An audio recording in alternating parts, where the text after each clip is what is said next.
Yo, what's going on, guys? It's Steve. Now, what is next for the Toronto Raptors? If I sound a little funny, I woke up like a half hour ago. My voice is still, getting to the level that it usually is, annoying, high-pitched, and screamy and screechy. But what is next for the Toronto Raptors? So, the thing about Toronto that a lot of people don't understand is that they never really had a chance of winning an NBA championship, even when they were at their best, at their peak, okay? I said this, and again, I made a video on this calling the Toronto Raptors irrelevant, and I really wish I didn't take it down, but it's the same thing with the modern-day Boston Celtics. It's the same thing with the Washington Wizards right now. It's the same thing with the Houston Rockets. It's the same thing with the Utah Jazz. If you want to go back to the early 2000s, it's the same thing with the Orlando Magic. Or not early 2000s, but you get my point. It's the same thing with the Orlando Magic. It's the same thing with the Phoenix Suns, the Utah Jazz. If you want to go even further back, the New York Knicks of the 90s, Shaq's Magic of the 90s, even though he kind of did have a chance. So I take the Shaq back.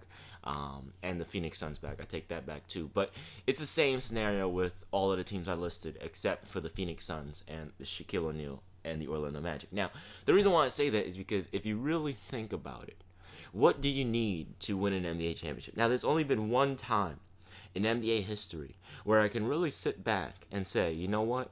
There's only been one team that has won without a real dominant superstar.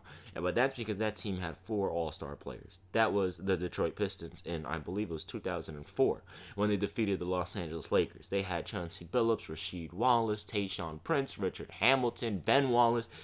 Actually, their entire starting lineup were all-star players. Now, stupid Detroit, because Tayshaun Prince was getting older. He was still fairly young at that time, but you had the chance to draft Carmelo Anthony and build a dynasty. But that's besides the point. Okay, here's the thing. No team really stands a chance of winning an NBA championship unless you have one of the best players in the NBA. So what I mean by that, and this is what I meant by if Melo gets a good team, his team would be title contenders. That's what I mean, okay? You have to have a real purebred superstar in today's modern day era. You don't need someone that's, borderline all-star or like a solid all-star player like DeRozan. He's a solid all-star player, but he's not going to get you past LeBron. He's not going to get you past, Carmelo if Melo had a great team. He's not going to get you past a prime Dwyane Wade or, that's the thing. The only thing that really separates everything is that LeBron is really the only real superstar in the Eastern Conference playoffs, because everyone else really, the other superstar that could have been in the playoffs, he didn't make it for the 4th year in a row. So with LeBron, it's like no one really stands a chance against him, and it's not just because he's the greatest of all time. It's because he's a real purebred, bona fide NBA superstar. Whereas DeRozan and Lowry, they're just borderline all-stars. I think DeRozan's more of an all-star than Kyle Lowry is. I think DeRozan's a really good player, and he developed his game a lot, and he needs to continue to develop it because he has potential to become that next step like Kawhi Leonard had, and what Kawhi Leonard did, taking that next step and becoming an NBA superstar. But he's been in the league for a while now, and I don't see him as that guy. He's too inefficient in the playoffs. He gets too nervous. 3 years in a row of inefficient play, inconsistent play in the playoffs. That's not going to happen, okay? LeBron James never did that. Carmelo Anthony never did that. Kobe Bryant never did that, okay? And those are some of the best players of all time. They're all top 50. You know what I mean? So, in terms of that, man, what I'm trying to say is that they really never even had a chance, like Raptor fans really believed. And I don't get mad at them for believing. I'm happy they're supportive of the team. They were the same way when Chris Bosh was there, okay? They were the same way when Vince Carter was there. Now, obviously, their best players ever is Chris Bosh, but, I understand their faith and their loyalty to their team. That's a good thing to me. But you have to be realistic at the same time and be like, look, Kyle Lowry is not this type of guy. So, what's next with the Toronto Raptors? It's pretty clear and evident. You got to get rid of Kyle Lowry. He's getting up there in age already. Again, he's been in the league for a very, very long time.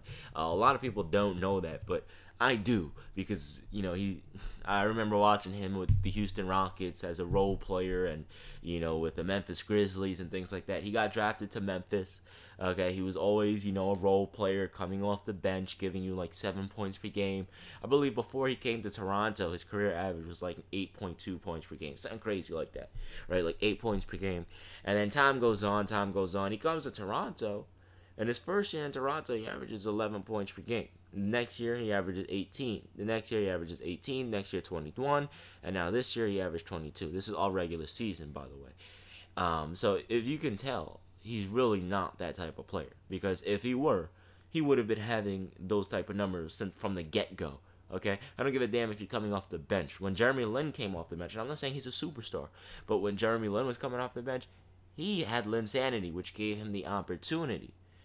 People didn't think he was he's a superstar. No, people thought he had the potential to become a great player. He obviously didn't, but he's still a solid role player. You don't have to be, a top 25 player in the NBA to have a guaranteed contract. But the thing that really pisses me off about Kyle Lowry, okay, so he went from averaging 22 points per game in the regular season to the postseason this year averaging 15 points per game. 15 points per game. You think that's bad? Last year, he went from 22 points per game to 19 points per game. The year prior, he went from 18 points per game to 12 points per game. There are no excuses anymore. The next step for the Toronto Raptors is to keep Serge Ibaka, keep Jonas Valanciunas, send him to summer camp so he can get better offensively, get a post game, get a jump shot, because Valanciunas is one of their most valuable players. Keep DeMar DeRozan, force him to work on his three-point shot, because his offensive game is one-dimensional, and in the playoffs, in a best of 7, that's not going to work out. That's why they got swept. Okay? So keep DeRozan, keep Valanciunas, keep Serge Ibaka, keep Corey Joseph as the backup, or maybe even as your starting point guard and get another backup point guard, because you're probably not going to get another dominant point guard. It's as simple as that. You're not going to get another dominant point guard, or at least a solid all-star caliber point guard right now. So your best bet is to keep Corey Joseph, trade Kyle Lowry, try and get yourself some pieces, okay? Or I don't know. I don't know if he's a free agent. I'm not really keeping track of this bum. But keep Kyle Lowry, okay? Not keep him, trade him, okay? Or if he's a free agent, then you're screwed. But if he's not a free agent, trade him, get some solid role players. A team will be stupid enough to get this man. I'm telling you right now. A team will be stupid enough to get him. But it depends on how they use him. Okay? He, at best, is a backup point guard on an NBA championship team, to be honest. Anyway, trade Kyle Lowry, get some solid pieces. You need players at that forward position. You guys are really slacking at that forward position. You really have no one at that forward position. I mean, who do you have? PJ Tucker, the dude that was playing defense on LeBron. Pretty good defense, I'll give you that. But, it's still LeBron. He's still going to do whatever the hell he wants to do. But you need another scoring talent, to come. Whether it's a Rudy Gay, that'll help you take that next step. Keep Corey Joseph, try and get yourself Rudy Gay. That'll help you take that next step. When you get Rudy Gay, Corey Joseph, DeMar DeRozan, Rudy Gay, Serge Ibaka, Jonas Valanciunas, right there you have a top 10 starting lineup in the NBA. Now you just have to continue to develop your bench. Make sure DeRozan works on his defense over the summer. Make sure he gets stronger. Make sure he works on his three-point shot. And I'm telling you right now, the Toronto Raptors, they can be a really good team. But again, in order to get to that next level, DeMar DeRozan is going to have to take that next step. He's going to have to take that next step in order to get to that level. If he really wants his team to be title contenders, and he really wants to be one of the greatest players ever, just like he said, he needs to take that next step and develop his game. Kyle Lowry, your time to shine has erased. It's done. Now, I'm not saying he's a terrible player. I'm just saying he's not what he thinks he is. And he's not what Toronto thought he was.